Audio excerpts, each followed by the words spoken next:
Kenalin nih, Wera. Serangga kecil ukurannya cuma 2-4 mm.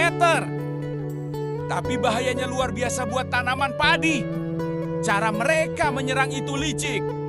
Mereka menusuk batang padi dan mengisap cairan atau getah di dalamnya. Seperti vampir kecil yang menyedot nutrisi tanaman.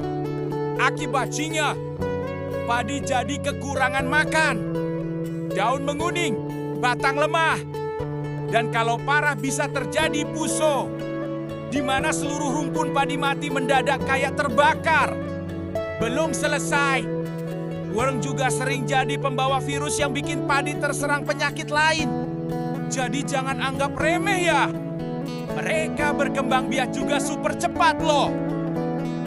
Cek sawah rutin, kalau ada worm segera atasi supaya panen tidak gagal. Semangat para petani!